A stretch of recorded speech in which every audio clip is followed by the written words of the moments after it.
क्या निकलेगा?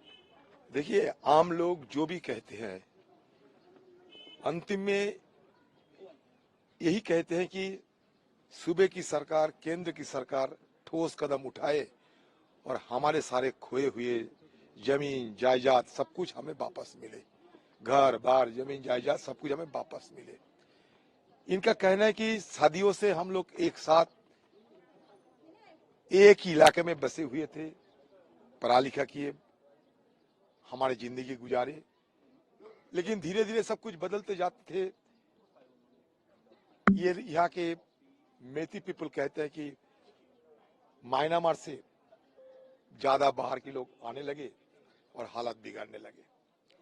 लेकिन म्यांमार से लोग तो आज अचानक नहीं आ रहे हैं, बहुत सालों से आ रहे हैं, अनदेखी जरूर किए गए थे। इन्हीं लोगों की जो सोच, इन्हीं लोगों की जो मतलब वैली और हिल, ये दोनों के बीच जिस संबंध रहना जरूरी था उसमें दरार पैदा हो चुके हैं।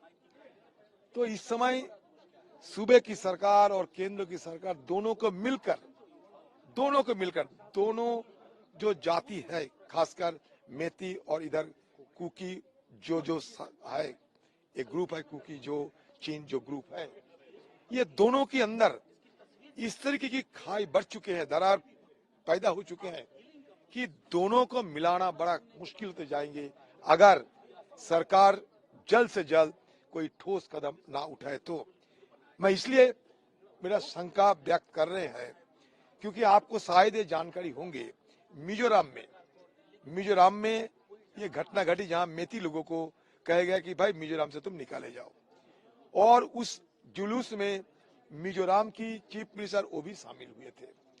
इसके बदला लेते हुए अभी बराक वैली में हुआ, मेती लोग कहते हैं मिजो को तुम यहां से चले जाओ। तो कब तक ये चलते रहेंगे? ये मतलब एक सिविल वॉर की तरफ, हम सिविल वॉर के रास्ते में चल रहे हैं धीरे धीरे। जैसे कि युगोस्लाविया में कभी सर्बिया क्रोएशिया के बीच संघर्ष चल रहे थे, वही नजरा फिर यहाँ लगने लगे। इसको सिविल वॉर कहिए, इसको एथनिक कॉन्फ्लिक्ट कहिए। केंद्र की सरकार ये कानून और व्यवस्था की सहारा लेकर, कानून और व्यवस्था की जिक्र करते हुए ये सारे मुद्दे को अनदेखी ना करे तो बेहतर होगी, क्योंकि ये सिर्फ कानून और व्यवस्था की सवाल नहीं है। ये मसला एक जातिगत संघर्ष, एक जातिगत जंग में तब्दील हो चुके हैं। ये जाति दंगा सारे एशिया में कहीं नहीं है, साउथ एशिया में खासकर सिर्फ यहाँ ही हो रहे हैं। नॉर्थ ईस्टर्न रीजन में बहुत सारे जाति सदियों से एक साथ रहते हैं। सिर्फ ये मणिपुर का अगर बात करो, मणिपुर में 36 जातियां हैं। आप जानते हो 36 जातियां हैं।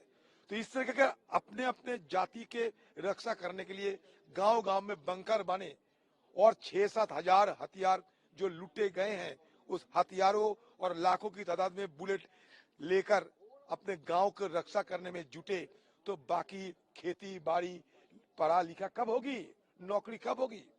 यहाँ के ज्यादातर लोग खेती करते हैं, सारे खेती बंद हो पड़े हैं। देखो हजारों की तादाद में लोग यहाँ आ गए हैं, पढ़े लिखे बच्चे हैं हमारे घर के। वहां भी एक देखो नजारा, यहाँ भी एक देखो नजारा। सबसे ज्यादा असर होता है आम नागरिकों के ऊपर। आम नागरिक चाहते हैं कि हम शांति से जिंदगी गुजारे। तो ये सरकार को, चाहे सूबे की सरकार हो, केंद्र की सरकार को, जल्द से जल्द ठोस कदम उठाए, एकदम ठोस कदम।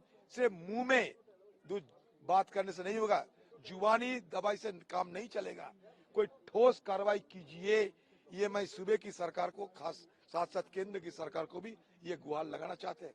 मान लीजिए इतने सारे हजारों की तादाद में ये लोग बिछड़ के अपने घर से, अपने घर बार साथ छोड़ के भाग के आए हैं, कह रहे हैं कि उनकी घर को मिट्टी में मिला दिया गया, घर पे आगजनी किए गए हैं, सारे डर के मारे भागते हुए चले आए।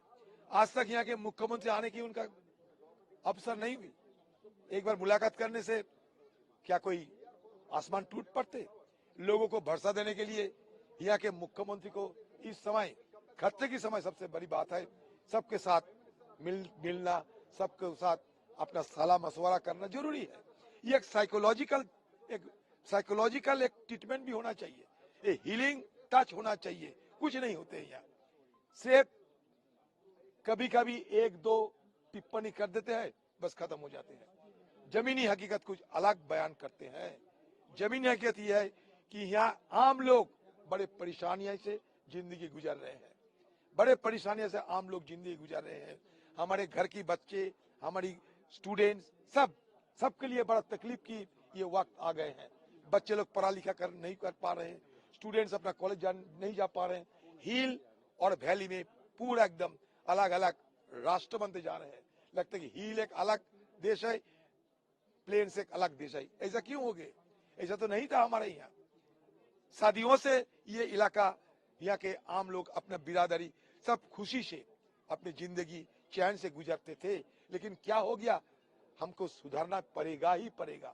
इसमें कोई नीचता ना दिखाए, इसमें उदारता की दिखाते हुए, कोई सियासत करते हुए खुले दिल से, खुले मन से सब लोगों से चर्चा करने के दौरान कोई समाधान की रास्ता निकालना पड़ेगा।